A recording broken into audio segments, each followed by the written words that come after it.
안녕하세요. 패톨리TV의 베타입니다. 오늘은 내과 질병 쿠싱이라는 질환에 대해서 알아보도록 하겠습니다.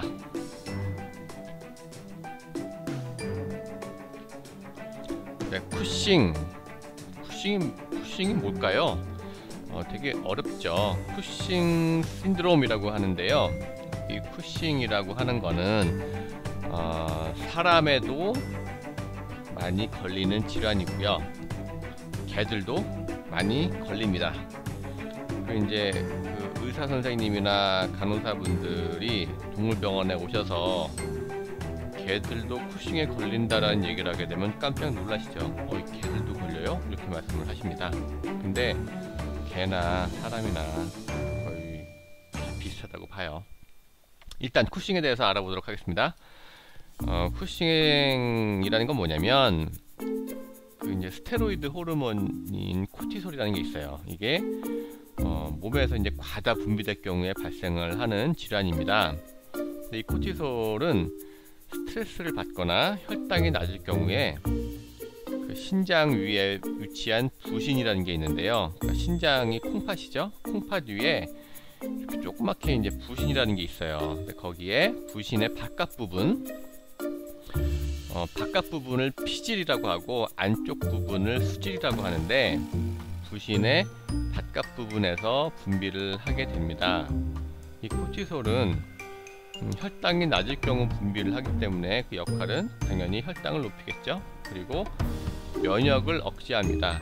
면역을 억제한다는 얘기는 막 염증 같은 게 막 생기면은 그 염증이라는 게 면역 반응이잖아요. 그 염증을 억제하죠. 소염 작용이라고 하죠. 소염작용.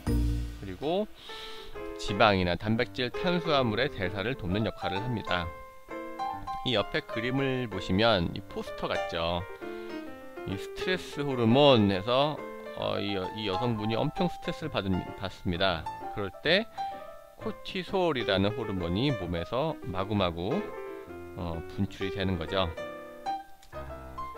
자, 그러면 이 코티솔이라는 게 어떠한 과정으로 분비가 되는지를 한번 보겠습니다. 이거는 뭐 아셔도 되고 그냥 지나가셔도 되는데요. 일단 의학 쪽을 공부하시는 분들은 이거 많이 보셨을 거예요. 일단 그 뇌의 그 시상하부라는 곳이 있습니다. 여기서 또 이제 뇌의 뇌하수체라는 곳이 있어요. 시상하부에서 뇌하수체라는 곳으로 그 CRH라는, 이 H가 호르몬이거든요. 즉 코티코트로핀 릴리징 호르몬이라는 것을 분비를 하게 됩니다. 그러면 이 뇌하수체에서 이 CRH를 받아서 다시 호르몬을 분비를 해요. 무슨 호르몬이냐? ACTH라는 호르몬을 분비를 합니다. 엄청 헷갈리죠? 이 ACTH는 부신피질 자극 호르몬이라고 합니다. 그러니까 부신피질을 자극을 한다, 이런 얘기죠. 그러면 이 ACTH가 부신에 작용을 해요. 그러니까 부신에서 이 ACTH를 받아서 이 피질 바깥 부분이죠. 그 부신의 바깥 부분에서 코티솔이라는 호르몬을 분비를 한다, 이렇게 됩니다. 엄청 어렵습니다. 이 옆에 그림을 보시면 다시 한번 이제 복습을 하게 되어 있는데요. 브레인이라는 데서 CRH를 분비를 하고 피추어터리 글랜드, 이게 뇌하수체거든요. 여기에서 ACTH를 분비를 하고, 그러면 아드레날 글랜드가 부신이죠. 부신에서 코티솔을 분비를 한다 라고 그림으로 잘 나와 있습니다. 뭐 시험 보는 것도 아니기 때문에 이걸 뭐 외우실 필요는 없어요. 그냥 이렇구나 하고 넘어가시면 되겠습니다. 자, 그러면 뭐 이렇게 코티솔이 분비가 되는데, 쿠싱은 아까 봤듯이 이 코티솔이라는 것이 과다 분비된다 그랬잖아요. 그러면 왜, 어떤 원인으로 코티솔이 과다 분비가 될 것인가? 세 가지를 볼 수 있어요. 첫 번째는 아까 뇌하수체라는 곳에서 ACTH를 분비를 한다고 했는데, 이 뇌하수체에 종양이 생기는 겁니다. 또는 뇌하수체가 비대해지는 거예요. 커지는 거죠. 이럴 경우에 그 부신 피질 자극 호르몬, 아까 보셨던 ACTH라는 것이 계속 분비가 되는 거죠. 거의 종양이 생겼으니까. 그 호르몬을 분비하는 기관에 종양이 생기기 때문에 세포 분열이 막 일어난다는 얘기고, 그러면 호르몬이 계속 분비가 된다는 얘기죠. 그래서 부신 피질한테 계속 명령을 내리는 거예요. 야, 계속 코티솔을 분비해 라고 이제 명령을 내리기 때문에 부신에서 코티솔을 계속 이제 분비를 하는 거죠. 이거를 이제 PDH라고 하는데요. 요게 개의 경우에 85%를 차지합니다. 그러니까 개의 쿠싱의 원인 중에 85%는 뇌하수체 종양이나 뇌하수체 비대라는 얘기죠. 그리고 두 번째 원인은 뇌하수체는 멀쩡해요. 좋아요. 정상이에요. 그래서 ACTH는 정상으로 들어오는데 이 부신 자체에 종양이 생긴 겁니다. 그러니까 부신 피질에서 코티솔을 분비를 하는데 이 부신 피질에 종양이 생겨버린 거죠. 그러면 ACTH의 뭐 여부와 상관없이 피질에서 계속 코티솔을 분비를 하는 거죠. 그래서 또 쿠싱에 걸리는 겁니다. 이거를 이제 ADH라고 하는데요. 이것 같은 경우에는 개에서 한 15% 차지한다. 이렇게 되고요. 또 다른 원인으로는 이거는 이제 외인성이라고 하는데, 몸은 괜찮아요. 정상이에요. 근데 우리가 외부에서 스테로이드를 과량 주입할 경우에 스테로이드 호르몬이 많이 생기는 거죠. 그럴 경우에도 쿠싱이 생긴다. 우리가 이제 장기간에 걸쳐서 뭐 피부병을 치료를 한다고 스테로이드를 계속 주입을 한다거나 뭐 이럴 경우에 쿠싱 질환이 생깁니다. 옆에 그림을 보시게 되면 이렇게 뭐 호주머니, 호롱박처럼 생긴 거기가 뇌하수체거든요. 이쪽에 종양이 생길 경우에 PDH죠. 이때 쿠싱이 생길 수가 있고요. 옆에 보시면 그림이 이제 갈색으로 콩처럼 생긴 게 있습니다. 이것이 콩팥이죠. 콩팥인데 콩팥 위에 노랗게 동글동글하게 위에 이제 뭐 덧붙여 있는, 마치 그 뭐라 그러죠? 토핑, 그 피자에 토핑을 얹듯이 콩팥 위에 이렇게 쌓여 있는 게 있습니다. 크림 얹어 놓듯이요. 요게 부신입니다. 요게 아드레날 글랜드라고 하는 부신인데, 이 부신에 종양이 생겼을 경우에 쿠싱이 생긴다, 이런 얘기죠. 그 다음을 보시면, 그러면 이제 우리가 다 알았어요. 쿠싱이 뭔지, 쿠싱이 왜 생기는지 알았는데, 그러면 증상이 뭐냐, 우리 개가 쿠싱에 걸렸는지 안 걸렸는지 어떠한 증상을 보고 알 수 있느냐, 이게 제일 중요하죠. 쿠싱의 원인은 중요하지 않습니다. 우리가 중요한 거는 우리 강아지가 쿠싱에 걸렸는지를 아는 게 중요한 거죠. 그러면 이제 대표적인 증상이 있어요. 뭐냐, 일단 물을 많이 먹고 오줌을 많이 쌉니다. 그러니까 당뇨병에서도 그렇죠. 물 많이 먹고 오줌 많이 싸고, 그 다음에 식탐이 증가를 해요. 식탐이 증가를 해서 음식을 많이 먹죠. 음식을 많이 먹고 체중도 증가를 하게 됩니다. 그리고 얘가 잠만 자요. 뭐 활동을 안 해. 무기력해요. 그리고 헐떡이죠. 계속 팬팅이라고 하는데요. 계속 헐떡입니다. 헉헉헉 하고 헐떡이게 되고, 이제 우리가 눈으로 볼 수가 있는 거는 이제 피부 병변이죠. 피부에 뭔가 이상이 생겨요. 그러니까 탈모가 생긴다거나, 이제 호르몬의 이상으로 탈모가 생길 때는 대칭적으로 가운데가 빠진다거나, 아니면 가운데는 괜찮은데 옆이 빠진다거나, 이렇게 대칭적으로, 좌우 대칭적으로 탈모가 되고요. 각질이 많이 생기고 털이 매우 푸석푸석하게 되고요. 그 다음에 피부가 굉장히 얇아집니다.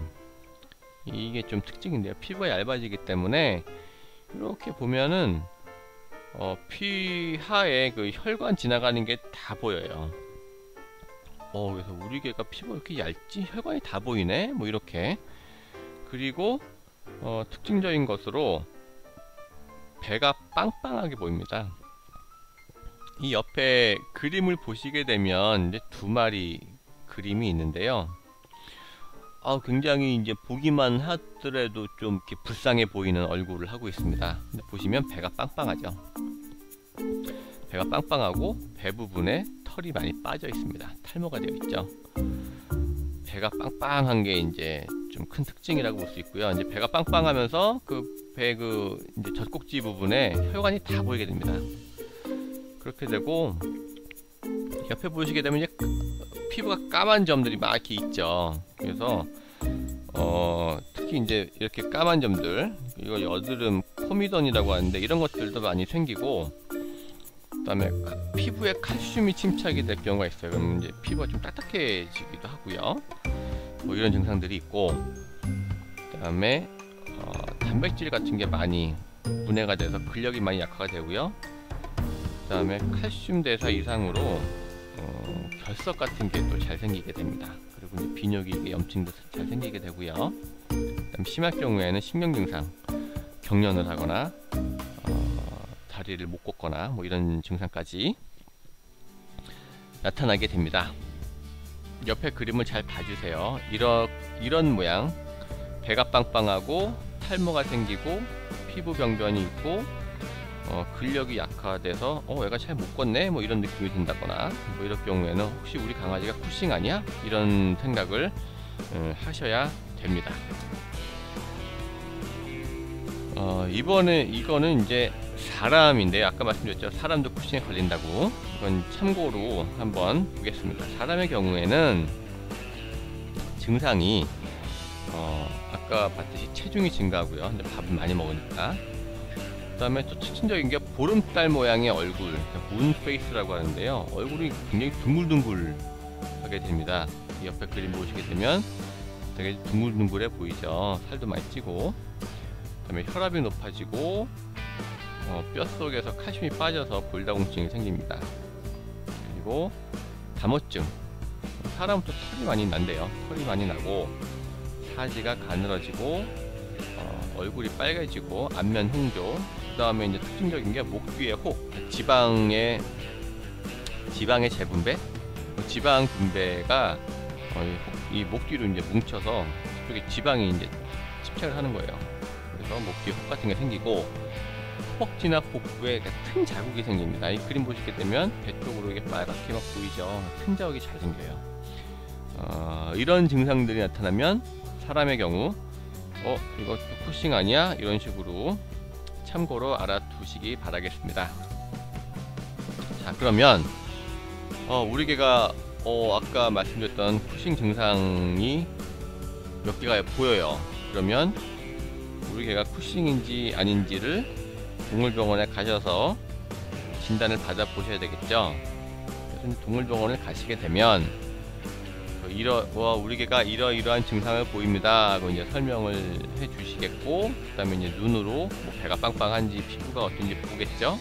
그리고 엑스레이 같은 거를 통해서 뼈 상태도 볼 것이고, 뭐 간 크기 같은 것도 볼 것이고, 그 다음에 초음파를 봐서 뭐 부신의 크기가 어떻게 됐는지 이런 것도 볼 것이고요.